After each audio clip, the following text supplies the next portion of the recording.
Tuhan, sebab hanya Engkau Tuhan yang kami miliki di surga. Terima kasih Tuhan Yesus.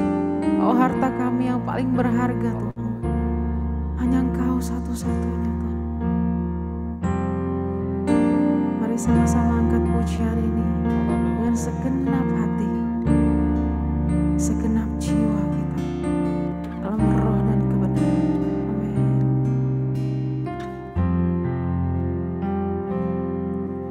Selain Kau tiada yang lain, hanya Kau milikku di surga.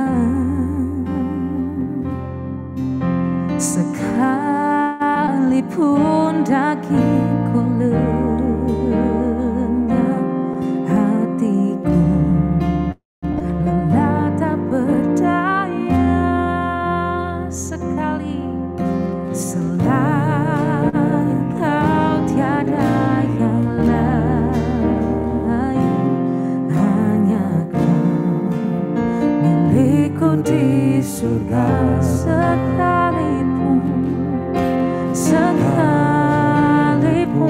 dagingku lenyap, hatiku lelah tak berdaya.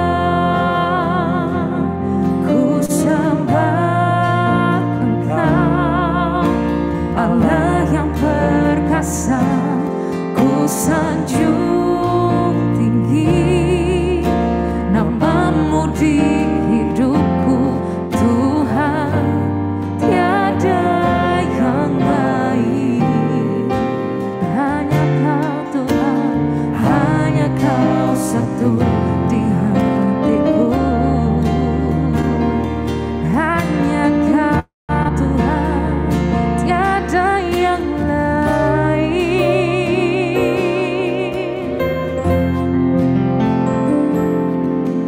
Selain Kau tiada yang lain, hanya Kau milikku di surga.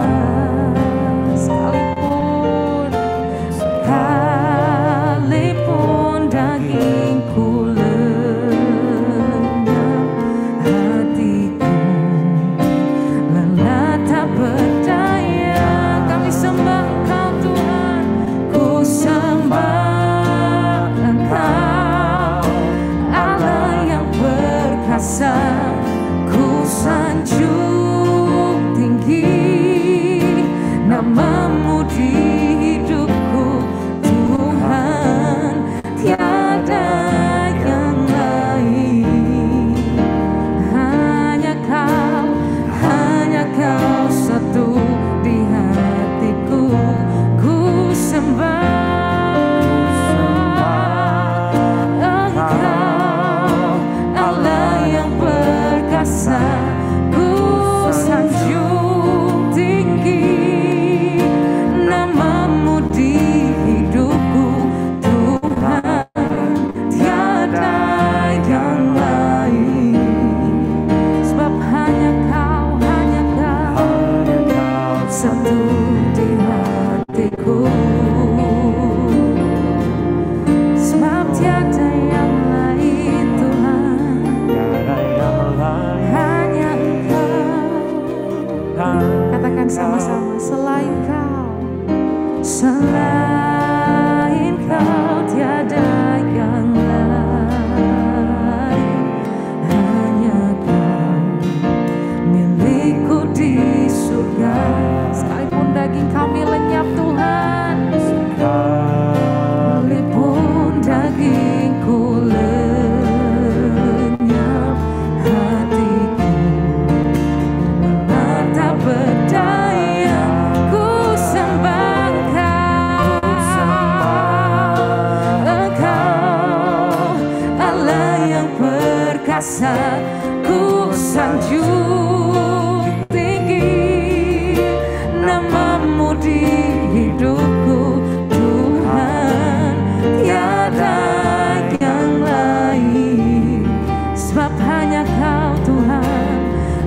hanya Kau satu di hatiku. Ku sembah Kau Tuhan, Engkau Allah yang perkasa. Ku sanjung tinggi nama-Mu di hidupku Tuhan, tiada yang lain. Sebab hanya Kau satu di hatiku. Oh, sebab hanya Kau Tuhan, hanya Kau milikku di surga Tuhan. Hanya Engkau harta yang paling berharga. Oh Yesus, Yesus, sekalipun kami lemah, sekalipun dagingku lenyap, Kau tetap Allah, Kau tetap berkuasa, Kau yang bertata Tuhan. Atas pujian kami Tuhan, haleluya. Mari angkat sembah kita, mari angkat pujian kita, jangan ada yang diam. Sebab Kau Allah, sebab Kau Allah yang layak dipuji dan disembah. Haleluya, layak diagungkan, layak dipuji. Kami angkat pujian kami Tuhan, kami angkat sembah kami Tuhan. Haleluya, haleluya Yesus.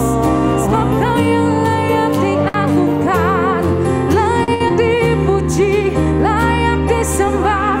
Nama-Mu ajaib, Nama-Mu mulia, berkuasa di bumi dan di surga. Jesus, haleluya, haleluya. Oh, katakan ku sembah Engkau, Allah yang perkasa. Ku sanjung tinggi nama-Mu di hidupku Tuhan, tiada yang lain. Hanya Kau satu di hatiku. Katakan, ku sembah Engkau Yesus, ku sembah Engkau, Allah yang perkasa. Ku sanjung tinggi nama-Mu di hidupku Tuhan, tiada yang lain. Hanya Kau Tuhan, hanya Kau satu di hatiku Tuhan, tiada yang lain. Sebab hanya Kau Tuhan, hanya Kau satu di hatiku Tuhan, Tuhan, tiada yang lain. Hanya Kau satu di hati. Segenap hati kami memuliakan-Mu Tuhan. Haleluya.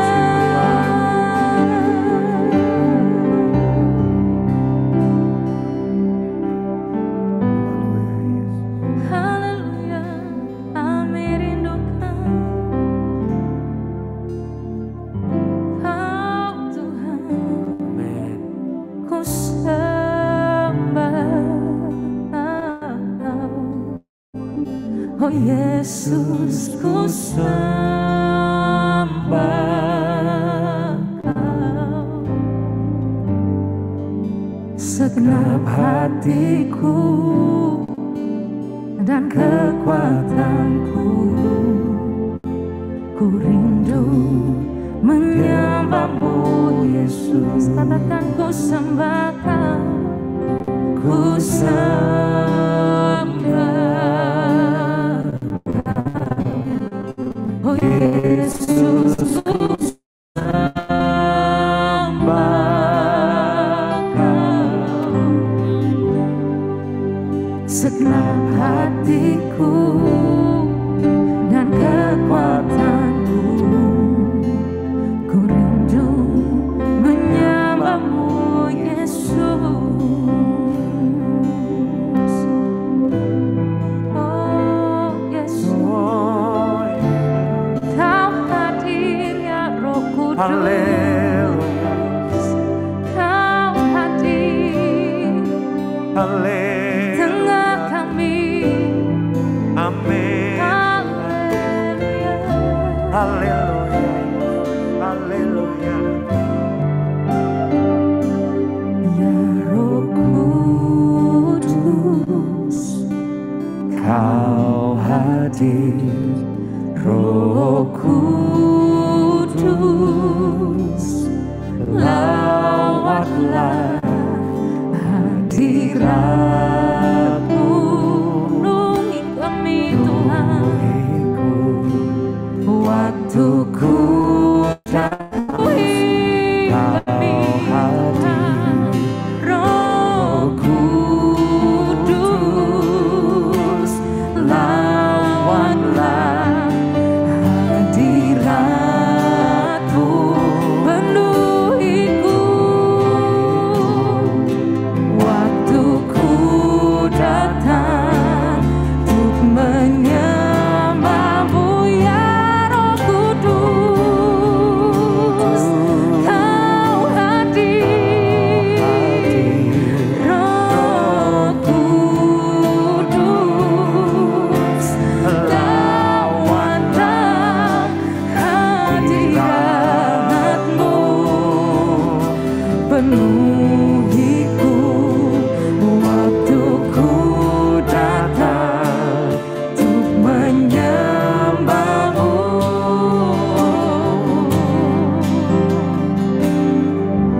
Ku sembah Kau. Mari sama-sama angkat tangan kita, katakan Yesus, ku sembah Kau. Jesus, segenap hati kami Tuhan. Segenap hatiku Oh, dan kekuatanku, Amin. ku rindu menyembahmu Yesus. Ku sembah Kau, ku sembah Kau. Oh Yesus, ku sembah Kau. Segenap hatiku, oh, dan kekuatanku, ku rindu menyembahmu Yesus. Segenap hatiku, segenap hatiku, dan kekuatanku, ku rindu menyembahmu Yesus. Segenap hati kami Tuhan, segenap hatiku dan kekuatanku, ku rindu menyembahmu Yesus. Haleluya. Katakan menyenangkanmu, menyenangkanmu, senangkanmu. Hanya itu kerinduanku, menyenangkanmu, menyenangkanmu.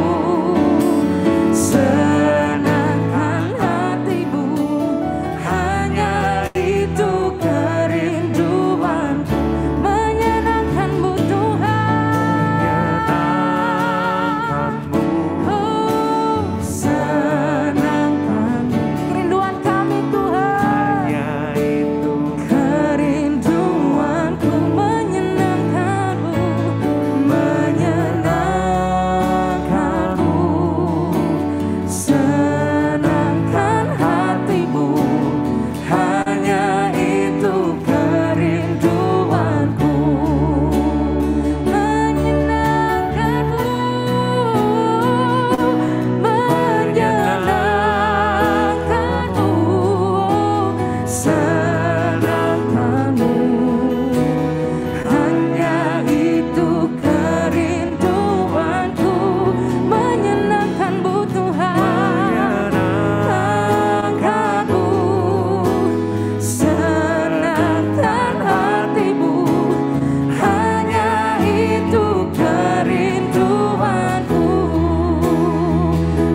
hidup kami mau menyenangkan-Mu Tuhan, senangkan hati-Mu Tuhan.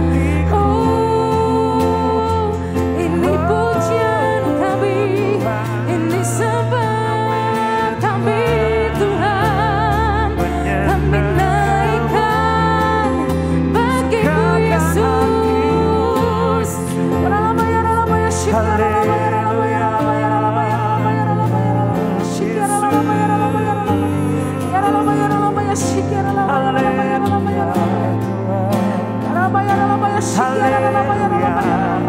Kau bekerja Tuhan, dimanapun kami berada Tuhan, Roh-Mu mengalir atas kami Tuhan, Roh-Mu bekerja Tuhan.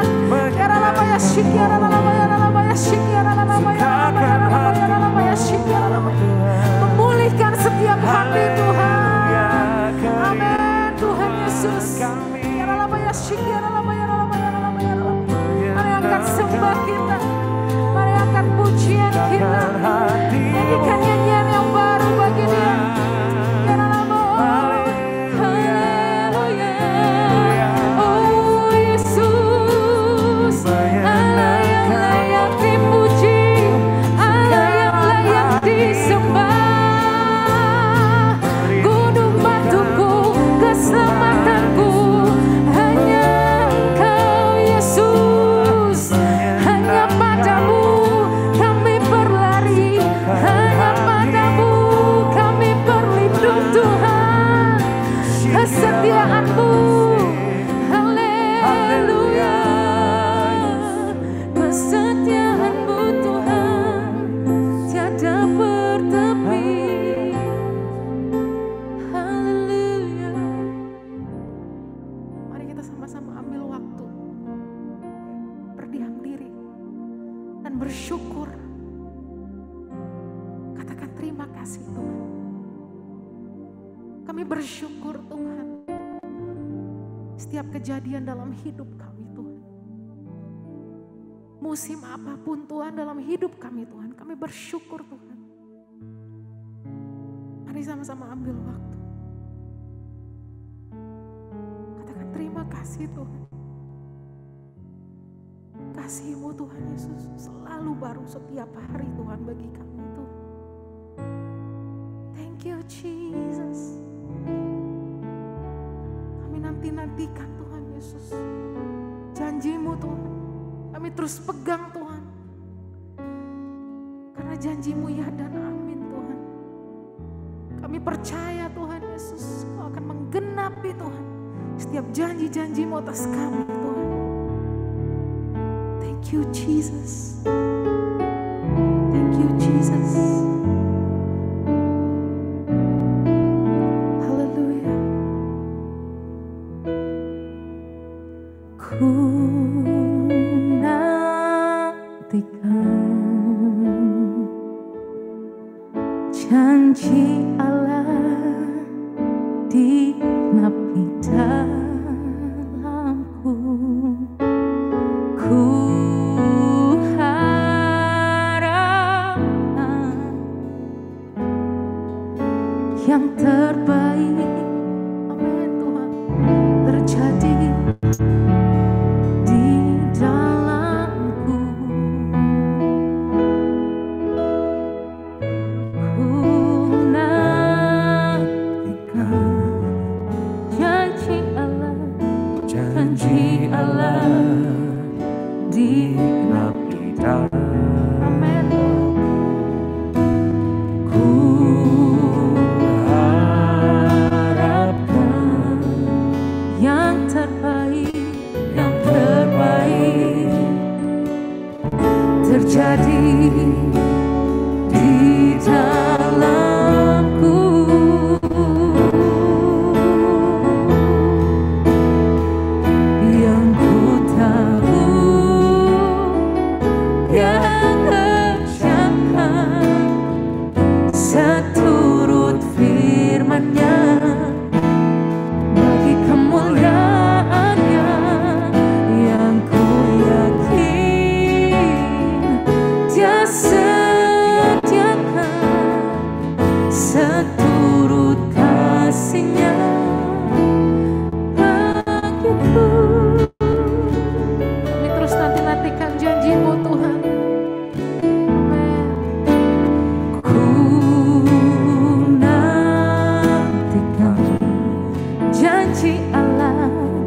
bagiku seturut kasihnya, oh bagiku haleluya seturut kasihnya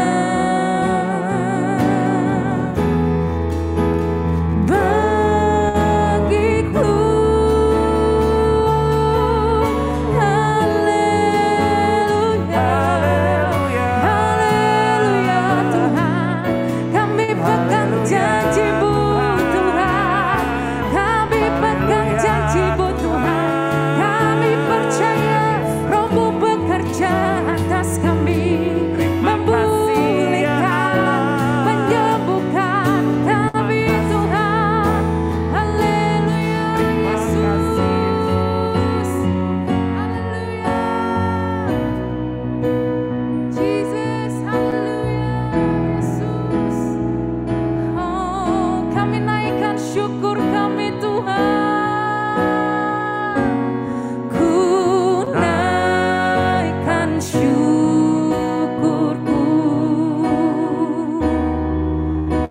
buat hari yang Kau beri tak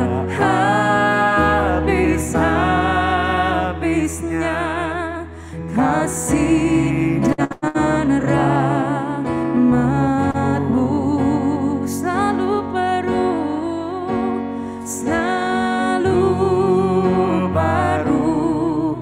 dan tak pernah terlambat pertolongan-Mu besar setia-Mu di sepanjang hidupku haleluya dengan segenap hati ku naikkan syukurku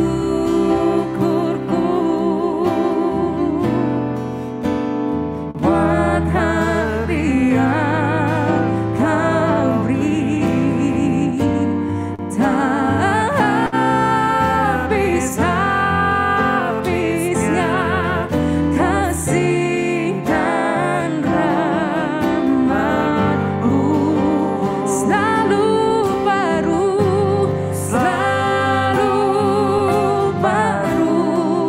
dan tak pernah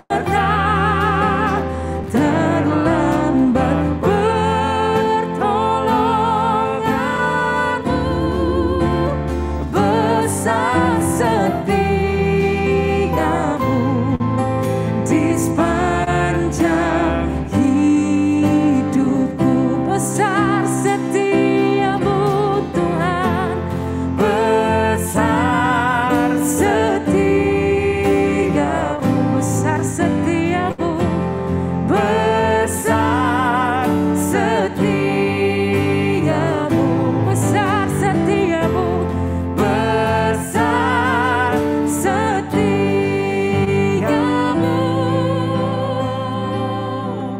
di sepanjang hidupku. Mari berikan sorak-sorai yang terbaik bagi Allah kita. Haleluya, haleluya Yesus. Besar setia-Mu Tuhan. Terima kasih Tuhan.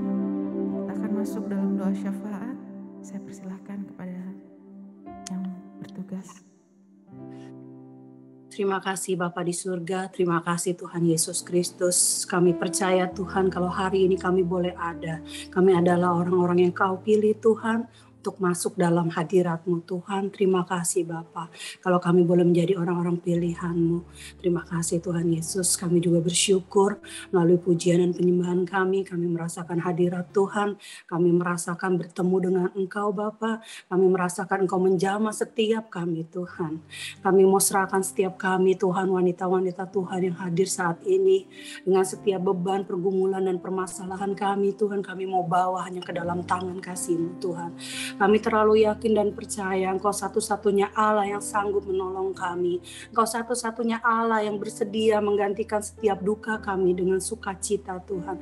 Engkau satu-satunya Tuhan yang layak kami andalkan ya Bapa. Kami berdoa biar setiap wanita-wanita Tuhan yang datang dengan segala beban permasalahan mereka, Engkau Allah yang menjamah dan mengangkat setiap masalah persoalan mereka Tuhan. Kami juga berdoa ya Bapa, biar setiap kami wanita-wanita Tuhan boleh menjadi berkat bagi orang-orang di sekeliling kami, beristimewa buat suami, buat anak-anak dan keluarga besar kami Tuhan. Apapun yang menjadi pergumulan kami Tuhan, suami kami Tuhan, kami berdoa Engkau jadikan imam yang kudus, suami yang takut akan Tuhan, suami yang ada dalam jalan-jalan-Mu Bapa, sehingga melalui suami kami Tuhan, keluarga kami Tuhan, selalu ada di dalam hadirat-Mu ya Bapa. Juga buat anak-anak kami Tuhan, kami percaya anak-anak kami yang akan Kau jadikan anak-anak yang takut akan Tuhan, anak-anak yang mempunyai masa depan cerah penuh harapan, anak-anak yang akan mengandalkan Tuhan dalam setiap masalah mereka Tuhan. Mereka mempunyai hari depan yang cerah bersama Engkau ya Bapa. Kami serahkan anak-anak kami Tuhan biar selalu ada dalam gandengan tangan-Mu Tuhan, sehingga mereka semua tidak ada yang salah dalam melangkah Tuhan. Terima kasih Bapa, kami menyerahkan keluarga kami ke dalam tangan-Mu Tuhan. Kami juga berdoa buat hamba-Mu Tuhan, Ibu Charlotte yang akan menjadi saluran berkat bagi setiap kami Tuhan. Biar Engkau pakai hamba-Mu menjadi alat-Mu bagi setiap kami di tempat ini Tuhan. Melalui hamba-Mu firman Tuhan yang akan ditaburkan, menjamah dan menguatkan setiap kami. Urapi hamba-Mu Tuhan, pakai menjadi alat-Mu di tengah-tengah ibadah saat ini Bapa. Terima kasih Tuhan, kami juga menyerahkan Indonesia ke dalam tangan-Mu. Kami mengucap syukur kalau COVID juga boleh semakin berkurang Tuhan. Kami percaya Tuhan, di depan kami sesuatu yang cerah, sesuatu yang penuh harapan sudah Engkau sediakan bagi kami. Indonesia akan selalu ada dalam tangan kasih-Mu ya Bapa. Terima kasih Tuhan, terima kasih. Kami serahkan doa ini ke dalam tangan-Mu ya Bapa. Hanya di dalam nama Tuhan kami Yesus Kristus kami sudah berdoa dan mengucap syukur. Haleluya, amin. Amin. Saya persilahkan kepada Ibu Charlotte. Ya, selamat siang ibu-ibu, bersyukur ya kita masih bisa bertemu setiap kali kesempatan. Kita yakin, percaya itu datangnya dari Tuhan. Jadi kita harus menghargai setiap waktu, ya setiap detik bahkan dalam hidup kita, karena kita nggak tahu nih di detik keberapa, di menit keberapa kita dipanggil Tuhan pulang. Dan kalau Tuhan memanggil kita pulang, yang artinya kita sudah siap. Sehingga Tuhan bisa memanggil kita, menyebut kita, hai hambaku yang baik dan setia. Mari kita bersama-sama membuka Lukas pasal 12, ayat 13 sampai 21. Demikian bunyinya. Orang kaya yang bodoh. Seseorang dari orang banyak itu berkata kepada Yesus, Guru, katakanlah kepada saudaraku supaya ia berbagi warisan dengan aku. Tetapi Yesus berkata kepadanya, saudara, siapakah yang telah mengangkat aku menjadi hakim atau pengantara atas kamu? Katanya lagi kepada mereka, berjaga-jagalah dan waspadalah terhadap segala ketamakan. Sebab walaupun seorang berlimpah-limpah hartanya, hidupnya tidaklah tergantung daripada kekayaannya itu.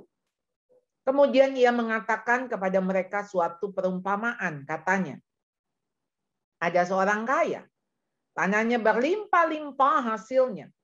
Lalu ia bertanya dalam hatinya, apakah yang harus aku perbuat? Sebab aku tidak mempunyai tempat di mana aku dapat menyimpan hasil tanahku. Lalu katanya, inilah yang akan aku perbuat. Aku akan merombak lumbung-lumbungku dan aku akan mendirikan yang lebih besar dan aku akan menyimpan di dalamnya segala gandum dan barang-barangku. Sesudah itu aku akan berkata kepada jiwaku, jiwaku ada padamu banyak barang, tertimbun untuk bertahun-tahun lamanya. Beristirahatlah, makanlah, minumlah, dan bersenang-senanglah. Tetapi firman Allah kepadanya, hai engkau orang bodoh. Pada malam ini juga jiwamu akan diambil daripadamu. Dan apa yang telah kau sediakan, untuk siapakah itu nanti? Demikianlah jadinya dengan orang yang mengumpulkan harta bagi dirinya sendiri jikalau ia tidak kaya di hadapan Allah. Pertanyaannya penting atau genting? Saudara, mana yang penting dan genting? Lukas 20 ayat 20 mengatakan, tapi firman Allah kepadanya, hai orang bodoh, hai engkau orang bodoh. Pada malam ini juga jiwamu akan diambil daripadamu. Dan apa yang telah kau sediakan, untuk siapakah itu nanti? Saudara, setiap saat jiwa kita bisa diambil. Setiap detik. Dan masalahnya kita tidak tahu apa yang atau kapan ketika Tuhan mengambilnya. Lukas 20 ayat 21, demikianlah jadinya dengan orang yang mengumpulkan harta bagi dirinya sendiri, jikalau ia tidak kaya di hadapan Allah. Kita ada pilihan, kita mau jadi orang pintar atau bodoh. Bagaimana menjadi orang yang berhikmat, orang yang pintar, yang dalam kondisi secara rohani, ya, bukan secara kognitif. Jadi di sini bodoh juga bukan stupid, tapi foolishness. Orang yang bodoh, yang dikatakan bahwa mereka full karena kebodohan yang salah pilih, salah lihat, salah pertimbangan. Dia kaya. Rasanya nggak ada orang kaya itu bodoh, ya. Kenapa? Justru karena dia bisa berlimpah-limpah hasilnya, dia bisa kaya, pastilah karena dia pintar, dia menggandakan, dia mengusahakan, dia pengusaha, dia pekerja keras, dia pandai, dia punya rencana. Bagaimana dia bilang, nanti aku akan merombak lumbung-lumbungku, aku akan bikin lagi yang lebih besar. Pastilah dia orang yang bisa melihat kesempatan, penuh ide dan strategi. Pastinya juga baik secara moral. Memang tidak disebutkan. Tetapi kira-kira kita melihatlah bagaimana orang yang kaya yang berlimpah-limpah. Tapi memang kenapa disebut bodoh? Saudara, ketika perumpamaan ini datang, atau Tuhan Yesus sebutkan dalam konteks, ada orang yang bertanya atau mau minta Tuhan menjadi hakim atas warisan. Lalu Tuhan masuk kepada satu perumpamaan tentang ketamakan. Ya, orang yang tamak. Jadi saudara, dia mengatakan begini di ayat 17. Apakah yang harus aku perbuat? Sebab aku tidak mempunyai tempat di mana aku dapat menyimpan hasil tanahku. Sebab aku tidak bisa menyimpan hasil tanahku. Saudara, siapa sih yang kasih matahari? Siapa yang kasih hujan? Sehingga tanahnya bisa menghasilkan. Dia hanya berpikir bahwa dia yang kerja keras. Dia yang menanam. Dia yang menyiram. Dia yang coba memberikan pupuk. Tapi saudara, dia lupa kalau itu semua dilakukan, tapi mendung terus, nggak ada matahari, atau hujan terus bahkan jadi banjir, nggak akan tumbuh tanaman yang ditanamnya. Jadi ketika dia menganggap hasil tanahku, ini kita melihat ada 3 cara sikap terhadap kekayaan. Ada yang menimbun, ada yang menggunakan, ada yang membagikan. Saudara, kekayaan itu bukan milik kita, karena kita dititipkan. Kalau kita sadar, itu bukan milik kita. Kita hanya boleh menggunakan atau membagikan, saudara. Dan ayat 15 memperingati. Berjaga-jagalah dan waspadalah terhadap segala ketamakan. Sebab walaupun seorang berlimpah-limpah hartanya, hidupnya tidaklah tergantung daripada kekayaannya itu. Ketamakan itu mulainya di hati. Jadi hati-hati dengan hati Anda. Jadi ketika kita ingin memperoleh lebih dan lebih, salah nggak? Nggak salah. Yang salah adalah motif. Untuk apa dan untuk siapa? Tentu ketika kita mengembangkan usaha itu harus. Ingat ketika Tuhan memberikan 5 talenta, 2 talenta, 1 talenta. Tuhan berpesan supaya tuannya ini berpesan supaya mereka harus mendapat laba. Dan dipuji oleh sang tuan ketika yang 5 dapat 5 lagi jadi 10, yang 2 dapat 2 lagi jadi 4. Hai hambaku yang baik dan setia. Baik sekali perbuatanmu itu. Wah, dipuji.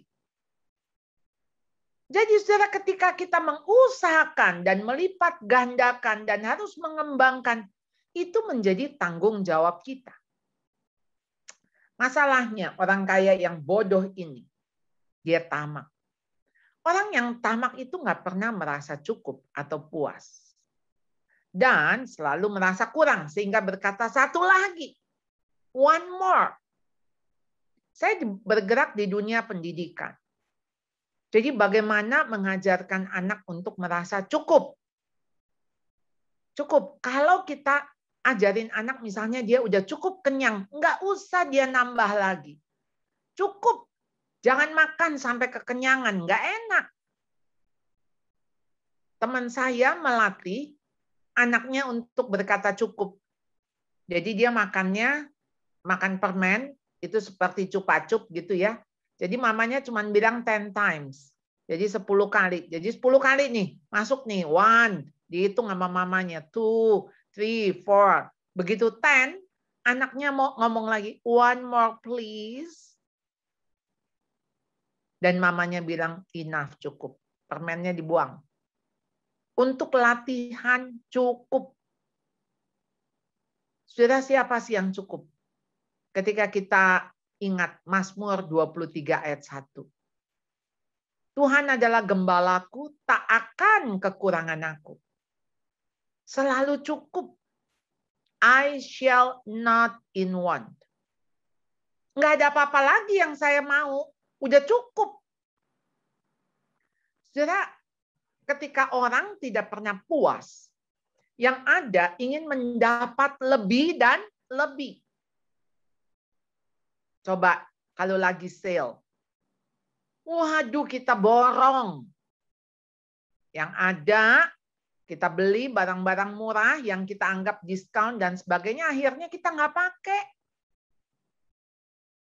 Atau akhirnya expired. Karena biasanya yang di sale, yang waktunya sudah dekat. Nggak keburu dipakai. Dan akhirnya justru kita jadi boros. Tadinya kita pikir kita hemat. Jadi orang tamak akan menimbun. Sehingga waktu dia menimbun, dia kikir. Ini definisinya ya. Orang yang pelit, dia pelit buat orang lain, tapi royal buat diri sendiri. Tapi orang kikir, itu double pelit. Pelit sama orang lain, pelit sama diri sendiri. Itu bodoh. Ditemukan ada seorang wanita di Amerika ini, dia meninggal. Ketika badan sosial ke rumahnya, dia menemukan di bawah ranjangnya itu ada tumpukan uang. Karena si ibu ini, dia menerima bantuan dari pemerintah. Tapi dia kumpulkan uang itu nilainya besar sekali. Dan dia tidak berani masukin ke bank, karena kalau nggak ketahuan, dia kaya. Dan dia hidup berhemat, tiap hari makan bubur, sehingga makanya badannya menjadi renta, nggak kuat, dan jendelanya sudah berlubang-lubang, dia hanya tutupin pakai kertas. Dan di situ dia mati kedinginan. Untuk siapakah hartanya itu yang ketika ditemukan? Ada seekor kucingnya. Apakah kucingnya yang kita wariskan uang itu kepada kucing ini. Dia pun tidak bisa merasakan. Jadi saudara, ada seorang yang bernama Andrew Jackson Whitaker. Dia menang lotre 26 Desember 2002. Anda lihat ya, lotrenya sebanyak 314.900.000 dolar. Wow, luar biasa. Besar sekali.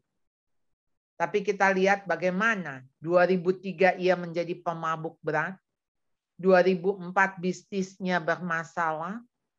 September 2004 cucunya meninggal overdosis. 6 minggu kemudian istrinya minta cerai. Januari 2007 rekening banknya dibobol pencuri. Juli 2009 putrinya Ginger Whitaker Beck meninggal karena overdosis. Lalu dia mengatakan begini, seandainya aku robek saja tiket lotre itu. Bagi dia, dapat lotre itu bukan menjadi berkat. Tapi justru bermasalah sejak dia dapat lotre itu. 1 Timotius 6 ayat 10-11, tetapi mereka yang ingin kaya terjatuh ke dalam pencobaan, ke dalam jerat, dan ke dalam berbagai-bagai nafsu yang hampa. Dan yang mencelakakan, yang menenggelamkan manusia ke dalam keruntuhan dan kebinasaan. Akar segala kejahatan ialah cinta uang. Jadi bukan soal kayanya. Kita lihat Abraham kaya, Ayub kaya. Tapi ketika cinta uang, itulah ketamakan muncul. Dan disitulah kita menjadi bodoh karena jatuh ke dalam berbagai nafsu yang hampa dan mencelakakan, yang menenggelamkan ke dalam keruntuhan dan kebinasaan. Sangat mengerikan hasilnya. Saudara, bagaimana cara orang Eskimo berburu beruang kutub? Beruang kutub sangat besar. Sulit sekali untuk dibunuh. Alih-alih kita membunuh dia, dia yang membunuh kita. Jadi orang-orang itu akan mengambil sebilah pisau, lalu pisau itu dilumurkan dengan darah. Lalu dibawa lagi keluar untuk dibekukan, lalu masuk lagi, kasih lagi darah sehingga tebal. Anggap aja kayak es krim dilumurin coklat, ya. Langsung coklatnya menebal. Lalu seekor beruang kutub ini akan lewat dan akan mencium. Ada bau amis. Wow, apa ini? Oh, ada es krim ya buat si beruang ini. Dia jilat-jilat, terus jilat sampai terakhir tentu pisau ini tajam. Dan pisau ini akan memotong ya, bukan motong ya, tapi menggores lidahnya dan keluarlah darah segar. Dan si beruang ini makin menjilat karena sekarang yang keluar yang dia dapat adalah darah segar yang sebetulnya darah itu dari dia. Tapi dia terus jilat sampai dia kehabisan darah dan matilah. Itu cara membunuh beruang kutub. Dan kita sadar nggak, iblis menuntun kita seperti itu. Jadi saudara, ayo kita jangan jadi orang bodoh. Karena kebodohan membuat kita tamak. Berbahagialah mereka yang miskin di hadapan Allah karena mereka lah yang mempunyai kerajaan sorga. Miskin membuat kita bergantung kepada Tuhan. Orang miskin, orang yang bukan apa-apa dan bukan siapa-siapa. Dan orang miskin yang ada di hati Tuhan.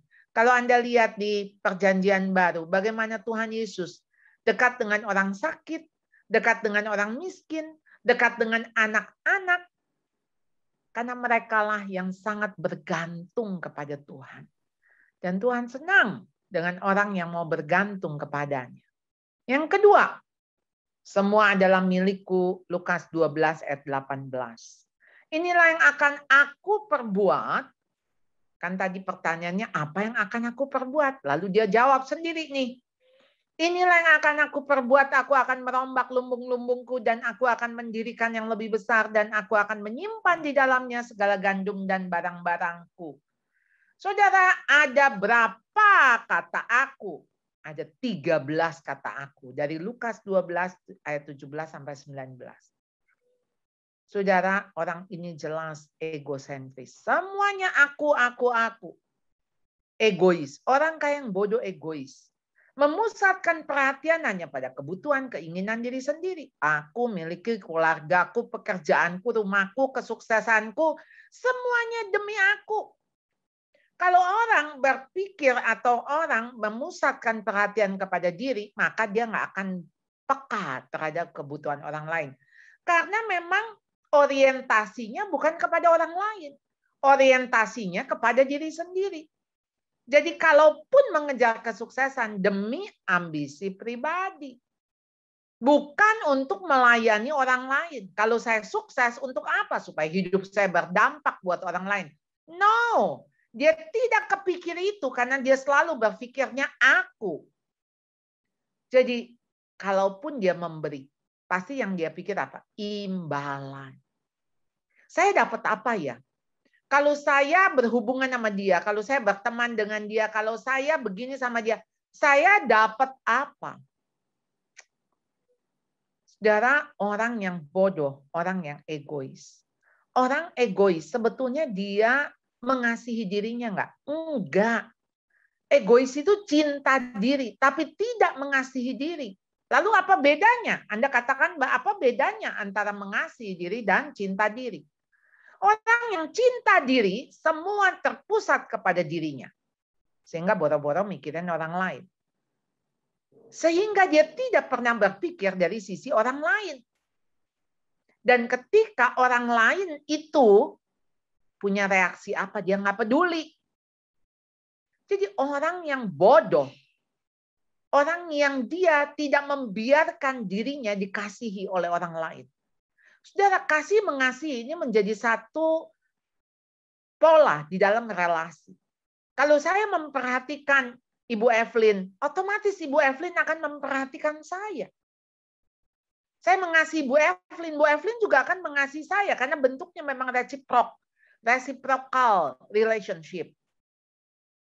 Jadi orang egois dia nggak peduli, jadi dia mengasihi diri, mencintai dirinya sampai-sampai dia nggak pikir orang lain, ya kan? Mana ada sih orang egois yang dikasihi oleh orang lain? Mana ada orang egois yang disenangi orang lain? Pasti tidak ada. Jadi ketika dirinya pun tidak dikasihi oleh orang lain, dia nggak peduli. Dia pikir dia bisa hidup dengan dirinya sendiri. Pasti orang ini merasa tidak aman ya, dia curiga, dia khawatir. Ini ada satu kisah Nasaruddin ya, dia tenggelam di satu kolam. Lalu dia teriak-teriak, help me, help me. Orang yang lewat bilang gini, give your hand. Dia nggak mau kasih tangannya untuk ditolong. Nah ada satu orang lewat, kemudian dia bilang, take my hand. Baru si Nasaruddin itu mau ambil. Saudara, di dalam hidupnya si Nasaruddin dia nggak tahu kata give. Yang dia tahu kata take. Jadi begitu take my hand, dia langsung ambil. Ini hanya cerita tentunya, tetapi ini menjadi refleksi kehidupan kita. Puisi terakhir W.S. Lendra ya, dia mengatakan gini, hidup ini seperti uap yang sebentar saja kelihatan lalu lenyap. Pasti dia ambil dari Yakobus ya, pasal 4. Seringkali aku berkata ketika orang memuji milikku, bahwa sesungguhnya ini hanya titipan. Bahwa mobilku hanya titipannya, bahwa rumahku hanya titipannya, bahwa hartaku hanya titipannya, bahwa putraku hanya titipannya, tetapi mengapa aku tak pernah bertanya, mengapa dia menitipkan padaku? Untuk apa dia menitipkan ini padaku? Dan kalau bukan milikku, apa yang harus kulakukan untuk miliknya ini? Adakah aku memiliki hak atas sesuatu yang bukan milikku? Mengapa hatiku justru terasa berat ketika titipan itu diminta kembali olehnya? Ketika diminta kembali, ku sebut itu sebagai musibah. Ku sebut itu sebagai ujian. Ku sebut itu sebagai petaka. Saudara, Rendra memahami apa yang dia punya, bahkan hidupnya. Hidupnya, nafasnya. Itu titipan. Kita masih bisa beli oksigen. Wah, kemarin tuh bulan Juli rebutan beli oksigen. Tapi kita nggak bisa membeli nafas. Jadi kalau hembusan nafas terakhir, Anda mau perpanjang nggak bisa. Punya uang seberapa pun nggak bisa. Jadi berbahagialah orang yang murah hatinya karena mereka akan beroleh kemurahan. Karena Tuhan yang memberi kemurahan hati itu. Dan Tuhan memberikan kemurahannya. Bukankah kemurahan Tuhan lebih baik daripada hidup? Sebab kasih setiamu lebih baik daripada hidup, bibirku akan memegahkan engkau. Mazmur 63 ayat 4, terjemahan yang lama. Karena kemurahanmu itu terlebih baik daripada hidup, bahwa lidahku memuji-muji engkau. Kita tahu lagunya. Kemurahanmu lebih dari hidup. Saudara, tanpa kemurahan Tuhan, kita nggak bisa hidup. Mas, kasih setianya Tuhan, dia tetap kasih matahari pagi hari. Dia bukain mata kita untuk kita bisa melihat. Dia kasih nafas. Saudara, itu karena kemurahan Tuhan. Dan yang ketiga, tadi semua adalah hasilku, semua adalah milikku. Yang ketiga, semua dalam kendaliku. Sesudah itu aku akan berkata kepada jiwaku, jiwaku ada padamu banyak barang tertimbun untuk bertahun-tahun lamanya. Beristirahatlah, makanlah, minumlah, dan bersenang-senanglah. Lukas 12 ayat 19 menyatakan bahwa apa yang kita rencanakan, kita pikir bisa terjadi. Sesuai dengan harapan, sesuai dengan strategi, sesuai dengan apapun yang kita inginkan. Tapi ternyata tidak demikian. Jadi saudara, orang kaya yang bodoh, saudara, ya sombong.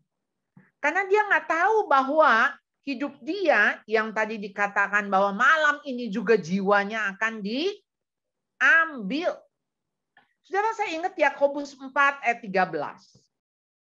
Berbunyi demikian, saudara, Yakobus 4:13. Jadi sekarang, jadi dia tahu ya saat keberangkatannya ya, sekarang ya, hari ini. Hai kamu yang berkata hari ini atau besok. Kami berangkat ke kota Anu, jelas tujuannya. Dan di sana kami akan tinggal setahun. Wah, lamanya tinggal juga dia tahu. Dan berdagang. Dia tahu apa yang dikerjakan di sana. Dan mendapat untung. Saudara lihat ya, ayat 13 ini ya. Orang ini sangat berencana, jelas sekali di depan dia. Dan dia tahu semua ini akan berhasil, akan mendapat untung. Sama ya, konteksnya sama si petani yang tadi. Dia akan merombak lumbung-lumbungnya. Dan kalau sudah banyak, dia bilang, "Hai, bersenang-senanglah, makanlah, minumlah." Jadi apa sih yang salah? Karena di ayat yang ke-17, saudara, ayat 16, tapi sekarang kamu memegahkan diri dalam congkakmu, dan semua kemegahan demikian adalah salah. Apa yang salah? Membuat perencanaan nggak salah. Melakukan aktivitas, bepergian, berdagang tuh nggak salah. Membuat strategi supaya dapat untung juga nggak salah. Jadi yang salah adalah sikap hidup tidak mengandalkan Tuhan. Sikap hidup yang menganggap aku bisa tanpa Tuhan. Jelas itu dosa. Yakobus 4 ayat 14, sebab kamu tidak tahu apa yang akan terjadi besok. Apakah arti hidupmu? Hidupmu sama seperti uap yang sebentar saja kelihatan lalu lenyap. Ini yang tadi dikatakan oleh di dalam puisi W.S. Rendra. Saudara, 15 April 1912, kapal pesiar Titanic ya, tenggelam. Titanic berasal dari kata Titan, makhluk super dewa yang punya kekuatan supranatural dalam mitologi Yunani. Jadi memang dianggap ini kapal pertama, kapal pesiar yang mewah, yang hebat. kapal pesiar samudra yang meninggalkan Southampton, England menuju New York City tanggal 10 April 1912. Tenggelamnya 15 April subuh. Jadi paling cuma 4 hari ini, ya.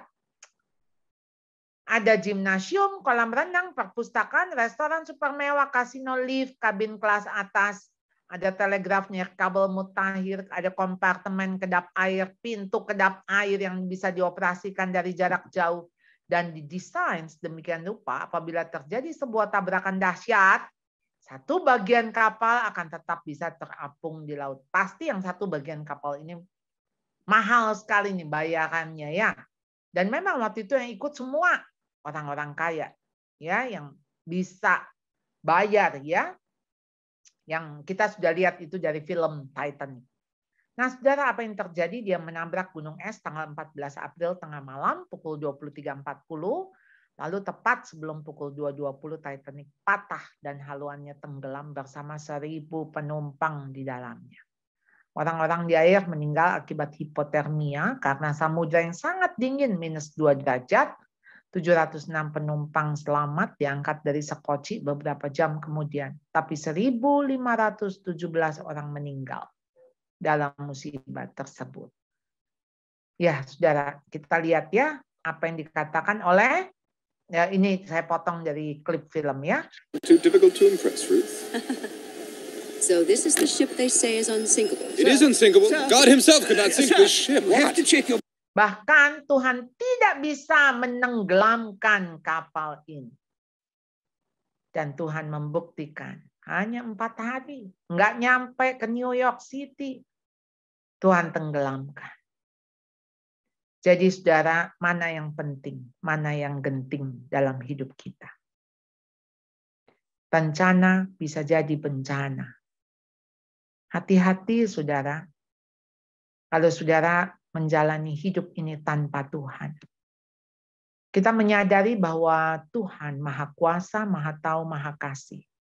Dia memiliki dan memelihara hidup kita, maka kita tahu mana yang penting dan genting dalam hidup kita. Sampai di sini, mari saya akan memberi kesempatan untuk tanya jawab. Baik, terima kasih Bu Charlotte. Kita akan buka sesi Q&A. Bagi Bapak Ibu yang ingin menyampaikan pertanyaan, bisa langsung raise hand seperti ini. Dan langsung bisa memberikan pertanyaannya kepada Ibu Charlotte. Atau bisa melalui Zoom chat. Atau melalui WA ke 08111680812. Untuk pertanyaannya boleh di luar sharing firman ini boleh ya Bu, kalau ada ya. Baik, terima kasih Bu. Baik Bapak Ibu, apabila ada pertanyaan boleh langsung disampaikan.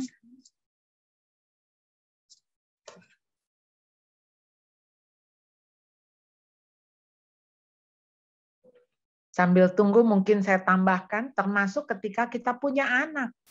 Kalau kita anggap ini hasil kita, sehingga kita menganggap anak itu sebagai, kalau saudara anggap itu komoditi, jadi harus menghasilkan. Jadi harus balik modal. Nah, saudara, kalau kita berpikir transaksional seperti itu, bukan relasional, maka hubungan kita dengan anak pun berubah. Anak nggak merasa dikasihi, anak hanya merasa dituntut, harus bisa balik modal. Dan itu dimulai dari konsep kita, karena kita berpikir ini hasil saya mengusahakan, maka kita frustasi ketika anak nggak mau belajar, anak nggak sungguh-sungguh, kita frustasinya karena wah, gimana nih? Jadi kita bukan kepada pribadi si anak, bukan kepada diri dia, tapi kita fokusnya kepada hasil. Ya, jadi kalau kita menganggap milik, kita pikir diapain juga boleh. Kita mau pukul, kita mau marahin kayak apa, kita pikir kita punya hak. Lalu kalau kita pikir anak ada dalam kendali kita mulai pikir gimana caranya ya supaya dia mau nurut sama kita, supaya dia nggak ini, supaya nggak itu, maka kita pakai kekuatan dengan ancaman, ya.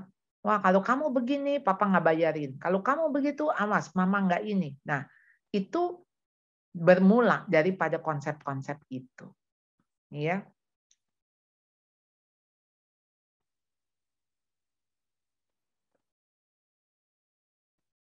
Oh iya betul. Dia tenggelamnya di 1912. Tadi salah ya, saya punya itu ya. Oke. Terima kasih Bu Pepe. Ibu, ini ada satu pertanyaan. Ya. Bagaimana cara Silakan. supaya anak capek sekolah online jadi kurang rajin dan jadi tidak excited, berbeda dengan sekolah offline? Jadi memang ya, sudah Bu? Ya sudah Ibu. Memang tantangan sekolah online berat sekali. Jadi kalau pemerintah mendesak untuk kita segera bisa offline, itu sebetulnya demi anak, demi siswa. Ya, dan tentu saja buat guru juga lebih baik, ya. Jadi memang yang kita harus lakukan sekarang ini, kita nggak usah nuntut dulu, karena memang kondisi anak juga lagi tidak stabil. Jadi kalau dia tidak punya motivasi, tidak punya semangat belajar, coba kita ini dengan sabar, kita coba menemani, udah nggak ada tuntutan dah. Ya, yang penting sekarang dia lewat aja batas kelulusan, itu udah bersyukur. Yang penting kesehatan jiwanya. Lalu kalau anak itu ternyata jadi terjerat di dalam game atau jadi buka-buka gadget, maksudnya intinya dia jadi kecanduan gadget. Nah, itu nggak sehat jiwanya. Jadi kenapa anak butuh activity? Anak butuh kegiatan. Jadi itu yang harus dilakukan oleh orang tua. Sediakan waktu, sediakan diri, menemani anak. Mumpung anak lagi belajar di rumah. Karena kalau enggak, sebentar lagi, ya namanya juga perubahan situasi. Kalau anak udah ke sekolah, kita mau suruh dia di rumah juga nggak bisa. Jadi sekarang nikmatin nih, dia mumpung di rumah. Jadi itu sih yang saya bisa anjurkan, ya. Silakan kalau ada lagi. Baik Ibu, ini ada pertanyaan lagi. Bagaimana melatih anak supaya punya integritas yang baik? Terkadang anak suka melihat apps lain pada saat pelajaran online school, sedangkan parents pergi bekerja.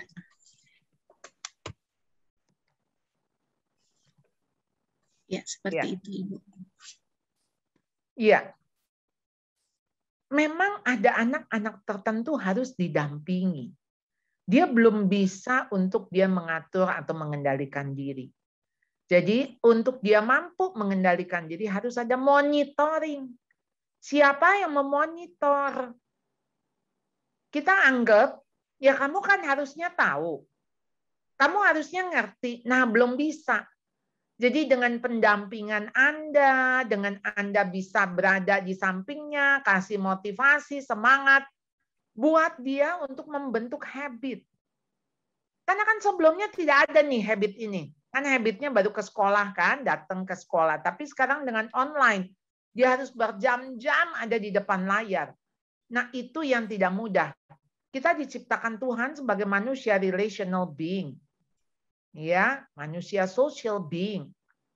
Tapi ternyata ketika kita harus berhadapan dengan layar, dengan dunia maya, itu yang memang tidak sesuai dengan jati diri kita.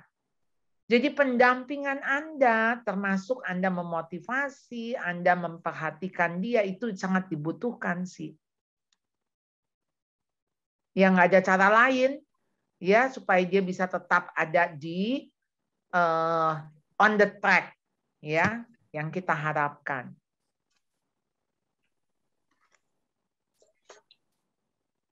Baik Ibu, ini ada pertanyaan lagi. Apakah homeschooling di saat-saat ini adalah keputusan terbaik?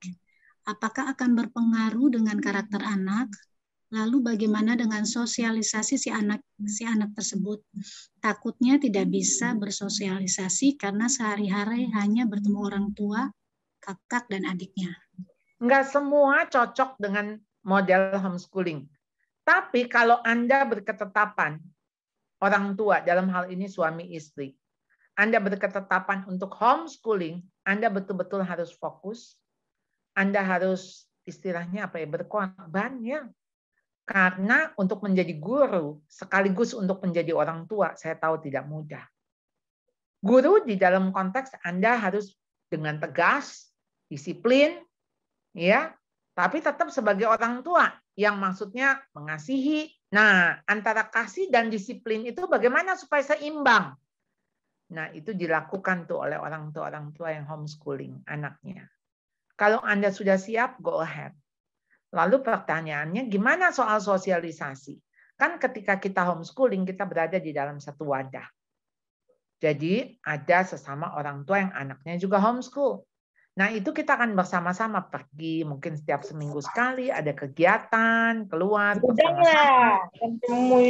Lalu si anak sendiri juga kan homeschool, tapi kan dia juga ada les musik, dia ada olahraga keluar, ada ikut gym, tetap ketemu orang. Ya, artinya itu juga dia bisa membangun persahabatan atau pertemanan dengan kelompok-kelompok yang tadi. Baik, Ibu. Ini ada satu pertanyaan lagi. Bagaimana menangani anak yang tantrum dan keras kepala agar anak tidak trauma? Anda lihat anak yang keras, ya, yang strong-willed, yang kalau udah mau dia mau, gitu ya, atau dia ketika dia nggak taat, ya benar-benar dia nggak taat. Anak keras tuh jangan dikerasin sih, ya. Jadi kalau dia tantrum, ngamuk, kemarin tuh cucu saya disuruh pipis sama ayahnya. Ayahnya tuh anak saya. Dia udah bilang, cucu saya udah bilang nggak mau. Ya, anak saya dengan lembut mengatakan kalau kamu nggak pipis, ya kita belum jalan, belum pulang. Karena ayahnya udah menghitung nih sekian jam mestinya dia berasa pipis. Nggak mau. Ya, ayahnya bilang ya, kamu boleh pilih. Mau pipis kita jalan pulang, atau kamu nggak pipis ya tetap kamu ada di situ, di toilet. Wah, nangis. Mungkin sih kira-kira setengah jaman ya. Saya juga udah sampai nggak tahan sih rasanya. Tapi anak saya itu, ya saya kagum juga sih. Dengan lembut, jadi dia nggak marah. Dia cuma bilang, kalau kamu taat, kamu akan jadi lebih mudah. Ya, kamu pilih. Enggak, saya nggak mau. Saya mau keluar.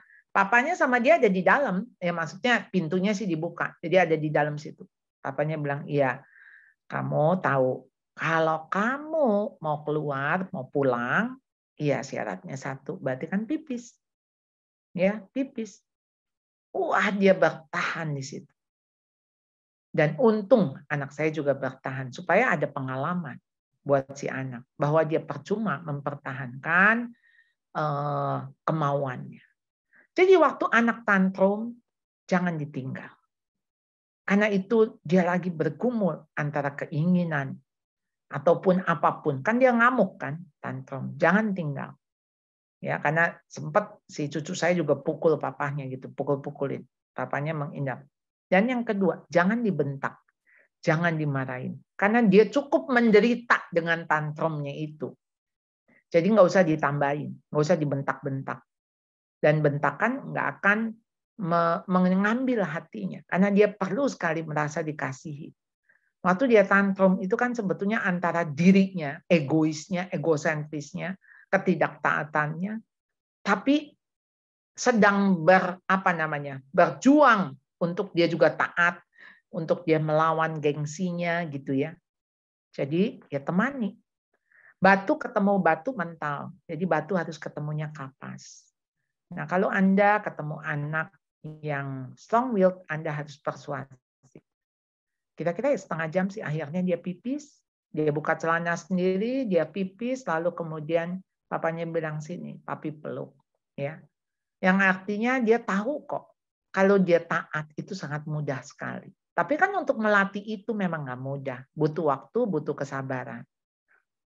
Tapi setelah dilihat, ya waktu saya tanya sama mamanya bilang sekarang sih udah mendingan, dulu bisa 2 jam, lama-lama 1,5 jam, jadi 1 jam, sekarang setengah jam, jadi ada kemajuan. Jadi, tapi yang penting waktu dia tantrum jangan diladenin apa yang dia mau, jangan dikasih. Karena kalau enggak dia menangkapnya begini, oh kalau saya ngamuk pasti saya dapat apa yang saya mau. Nah itu justru lebih bahaya, ya pemahaman itu. Jadi kita harus menyampaikan bahwa mau kamu ngamuk kayak apapun, kamu nggak dapet apa yang kamu mau. Jadi lebih baik kamu taat, udah nggak ada pilihan. Itu kan usia 0 sampai 5 tahun ya. Jadi supaya tantrumnya nggak kelanjutan, sampai gede masih tantrum, nanti bentuknya ngambek. Ya, oke, next. Baik Ibu, ini satu pertanyaan terakhir ya Ibu ya. Oke. Baik. Apakah di zaman modern ini masih tidak apa-apa memukul anak untuk mendidik anak? Apakah berdampak baik atau buruk bagi anak? Untuk zaman now ya, 2021 ada di abad 21. Kayaknya kita nggak bisa pakai cara abad 20 deh. Ya, abad 20 tuh kita masih pakai mesin tik. Saya tuh S1 saya masih pakai mesin tik. Zaman sekarang mah iPad, mesin tik jatuh, mungkin masih nggak apa-apa, iPad jatuh, hancur. Mesin tik kuat, tetapi dia nggak, ya ngetik huruf A ya keluarnya huruf A. Tapi iPad, kita tuh ada auto text. Kita sentuh huruf A yang keluar bisa 1 kata. Ya, iPad tuh cukup disentuh, cukup digeser, nggak kayak mesin tik, mesti dipencet, mesti ditekan. Jadi beda pendekatan. Ya, anak sekarang sangat fragile, sangat kreatif. Jadi harus sentuh hatinya. Jadi hatinya. Jadi kalau anak 0 sampai 12 tahun gembalakan hatinya. Tapi anak udah mulai remaja, 13 sampai 18 menangkan hatinya. Dengan cara apa waktu Anda menggembalakan dan Anda memenangkan? Pakai tongkat. Betul. Tapi tongkat itu bukan untuk dipukul ke badannya. Tapi tongkat itu sebagai tongkat otoritas. Tongkat otoritas. Jadi waktu 0 sampai 12, pakai otoritas Anda sebagai orang tua. Tapi 13 sampai 18, waktu Anda memenangkan hati, tongkat itu sebagai pengarah, penuntun. Jadi dia tahu kemana dia harus pergi. Ya, menangkan hatinya. Anda tahu nggak, gembala itu ya, kenapa tongkatnya ujungnya bengkok? Itu tuh untuk ngambil. Kalau si dombanya jatuh, dombanya ini, jadi diraih dengan tongkat itu. Ke lehernya diraih gitu ya, untuk menolong. Jadi ya tongkat itu untuk menghibur. Ya, tongkatmu dan gadamu. Itulah yang menghibur aku gitu ya. Nah, jadi memang udah nggak tepat lagi mukul. Masalahnya kalau dulu kita dipukul, tetangga kita juga dipukul, teman sekolah kita juga dipukul. Jadi ya semua sama dipukul. Jadi kalau dipukul ya nggak apa-apa, gitu loh. Tapi sekarang kalau dipukul, tetangga bilang, hah? Dipukul? Waduh, lapor lo ke KPAI. Gua nggak pernah lo dipukul sama bapak gua gitu ya, sama bonyok gua, bokap nyokap. Nah, pasti beda konteksnya. Jadi lingkungan pun sudah tidak mendukung, ya. Jadi memang itu akan dinilai sebagai abusive. Kalau zaman dulu orang tua kita mukul, kita memikirnya, oh emang kayak begitu ya. Maksudnya memang orang tua tuh harus mukul. Jadi kita nggak sakit hati. Kalau sekarang anak bisa sakit hati, ya. Lebih baik pakai kata-kata, lebih baik Anda mendekati anak pakai otoritas, gitu kan? Ya, bukan dengan cara pukulan. Oke, terima kasih. Baik Ibu, terima kasih. Apakah masih ada yang Ibu mau sampaikan? Kalau tidak Cukup? ada, Sudah cukup ya Ibu ya. ya. Terima Semoga kasih. setiap jawabannya boleh jadi berkat buat setiap kita. Saya kembalikan kepada worship leader. Haleluya, baik, terima kasih Ibu Charlotte buat firman-Nya yang memberkati. Dan sedikit pengumuman, ITM ibadah tengah minggu besok 6 Oktober pukul 8 malam akan diadakan via Zoom. Yang akan melayani adalah Bapak Pendeta Riza Solihin. Selanjutnya untuk ibadah Sunday Service 10 Oktober pukul 10 pagi akan diadakan live streaming via YouTube channel kami di City of Love Church yang akan juga dilayani oleh Bapak Pendeta Riza Solihin. Selanjutnya Woman of Love minggu depan tanggal 12 Oktober pukul 11 akan dilaksanakan via Zoom dan yang akan melayani adalah Bapak Pendeta Agus Lutan. Demikian pengumuman, kita angkat satu pujian. Ku naikkan syukurku buat hari yang Kau beri, tak habis-habisnya kasih dan rahmat-Mu. Selalu baru dan tak pernah terlambat pertolongan-Mu.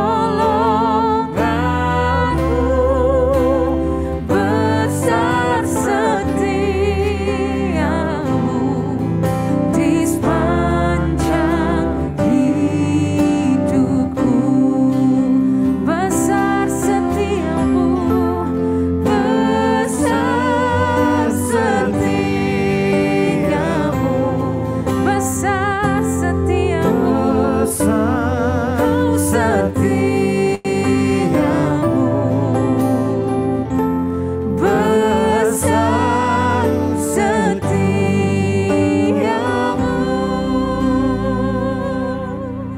di sepanjang hidupku.